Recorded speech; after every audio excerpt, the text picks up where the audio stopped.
Back in 2005, the U.S. Army ruled that a 19-year-old soldier in Iraq died by suicide. They closed the case in just 3 weeks. But the evidence discovered by her own family tells a completely different story. One of murder, a staged crime scene, and a search for truth that has lasted for nearly 2 decades. So let's dive into the evidence. So, right off the bat, here's the official conclusion from the Army's Criminal Investigation Command. It was simple, and it was fast.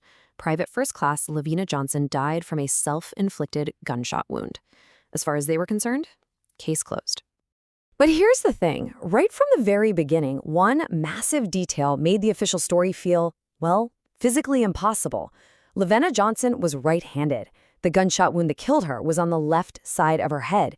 This single glaring contradiction is really where the entire official narrative just begins to completely fall apart. Okay, so first, let's just lay out the official story. This is the narrative that the U.S. Army's Criminal Investigation Command presented to LaVena's family and to the public. According to the Army, LaVena was heartbroken over a relationship, so she took her own M16 rifle and ended her life. The whole investigation was wrapped up in just 21 days.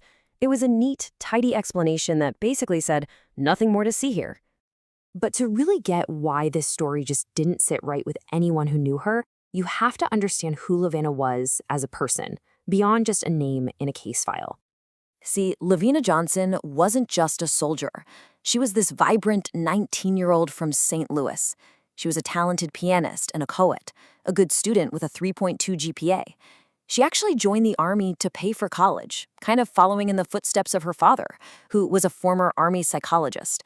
This was a young woman with a plan, with a bright future ahead of her. So let's go to the day it happened, July 19th, 2005, on a major U.S. base in Iraq. LaVena was last seen alive at about 4:30 in the afternoon. Just a little over 2 hours later, she was found dead. And here's a critical detail. She wasn't in her own barracks.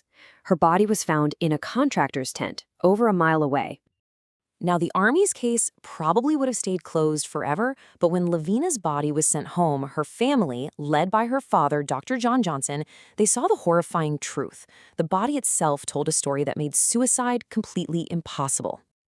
The physical evidence just screamed that there had been a violent struggle. I mean, look at this.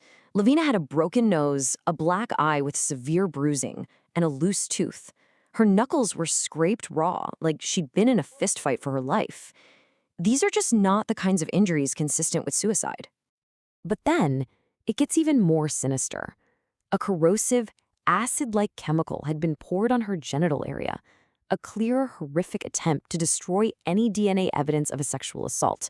Her uniform pants were unzipped, and in what is just one of the most chilling details I've ever heard, her lips had literally been glued shut with a powerful industrial adhesives.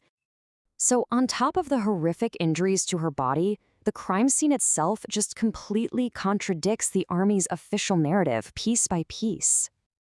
Let's just break this down. The disconnect between the official claims and the actual evidence it's staggering. The Army says she shot herself, but there was zero gunpowder residue on her hands. They say she used her M16, but the rifle wasn't found next to her. It was found outside the tent with the safety on. A rifle wound like that creates what's called high-velocity blood spatter. It's a physical certainty. There was none inside the tent. Instead, there was a blood trail outside that someone had tried to clean up. Faced with this mountain of contradictory evidence, the Johnson family refused to accept the Army's ruling. They started a long, painful, and frankly heroic battle for the truth that's still going on today. And this really shows their determination. They didn't just grieve. They fought back with facts. They hired their own experts to review the case. They took their fight to Congress. They worked tirelessly to get national media attention on their daughter's story. And through it all, the Department of Defense has consistently, repeatedly refused to reopen the investigation. And look, the family's belief isn't just based on emotion. A renowned forensic pathologist, Dr. William Law, he reviewed the Army's own case files, their own autopsy photos. His professional conclusion was unequivocal. He said the evidence was, and I'm quoting here, incompatible with suicide and pointed strongly to homicide. So the official suicide story has been completely dismantled by physical and forensic evidence. And this leaves us with these huge, fundamental questions that the Army has just refused to answer for almost 20 years. First, we know she was found over a mile from her own living quarters. Who was she with? What possibly could have happened that led to such a violent struggle inside that contractor's tent? Think about it. The use of a corrosive chemical, someone cleaning up a blood trail, gluing her lips shut. These aren't the actions of a person taking their own life. These are the actions of someone deliberately trying to cover up a violent crime. So why? And we come back to the central physical impossibility of the Army's entire conclusion.